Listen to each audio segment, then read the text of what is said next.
Michaela, setting some more fans perfectly straight. That's not the best break in the world. No, I don't see anything going down. And perhaps just a little bit of anticipation that he's one break away, meant that somehow he didn't connect right to the cue. And the ball, a little bit of spin on the ball, and if you don't transfer the power from the cue ball through to the one ball and through the rest of the pack, don't connect with the one ball full enough.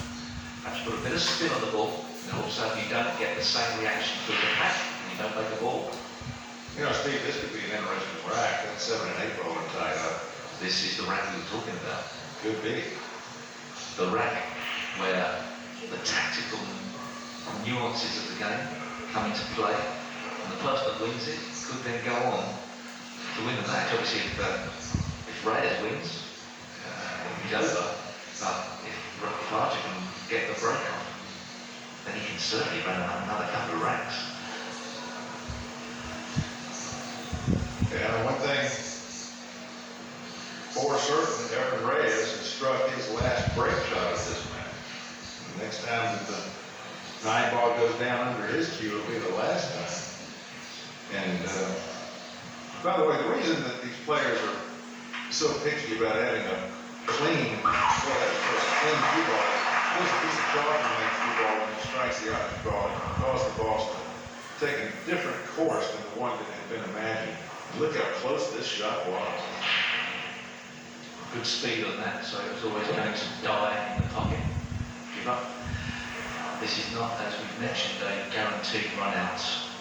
Okay, 2, 3 hanging over the pocket, 4 is the 4, 8, 7 combination a possibility. If not, he's got to play the 4 into the top right. 5's hanging over the pocket, 6, but then the problem is the 7 and the 8. And that's a big problem. Now he's in position if he wanted to nudge those balls right here, but then he's taking a big chance on the 4. Obviously, if he can play very softly with the 3 to leave himself an angle on the 4, in potting the 4, he can shift the 8 and the 7 apart, and he will naturally be on the 5.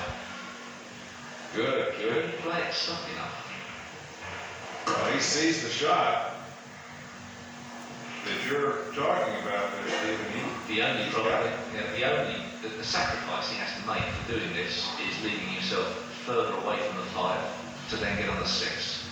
But it's a shot he has to play. Guaranteed to split these balls up.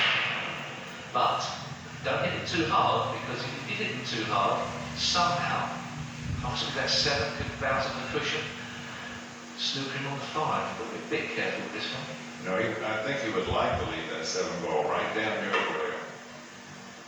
Just picking that ball out of the pocket, putting in another one, so it's not in his field of vision when he's cueing over the pocket.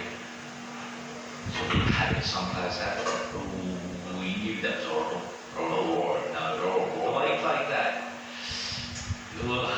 That's the last place he wanted that cue ball to wind up. He's not only a straight line, he's jacked up over the 7. Well, he wanted to keep the 7 over the hole. He should have hit it harder if he thought that was going to be the end result. But I mean, how do you predict these balls? You win and lose by predicting the outcomes of how the balls react with each other. But this is the same as playing a jump shot, as if there was a ball in the way. He's going to have to jack up in the air, hit down on the ball. That will apply backspin. Now the backspin, if he connects right, will obviously stop him from rolling through into the pocket, but he'd like to get some backspin on enough to screw back for the 6. This is the biggest shot of this match.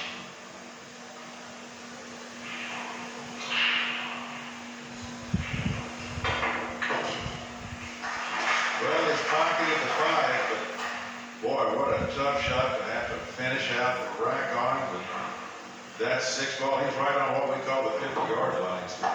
Yeah, well, the best he could have hoped for, that was a great shot, it really was. I think probably a little bit tentative in not giving it everything for fear of missing the pot. He had to make sure the 5, he can cut the 6 in. The cue ball won't go off in the little pocket, but he's got to play it slow enough that he doesn't go down the table and not be on the 7. So rolling this ball slower, there's an element that the tension in his arm come into play. The 5 ball's the biggest shot of this match. The 6th ball is now even bigger.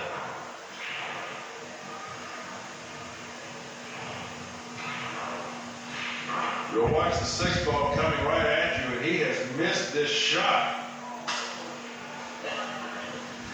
Efren Reyes now 4 balls away from progressing. Watch it coming at you. You can't get a tougher shot in 9 ball into an open pocket. Not down the rail, unmissable down the rail. He wanted to go there, but he's smiling. Now he's got a smile on his face there, but he knows he's won it, even though he's out of position slightly. Or was that a smile, or was that a grimace? Well, That's tough to say. he's back in that situation now where he can afford to smile at an error. Could have been wink, could have been a grimace. Could have been, could have been.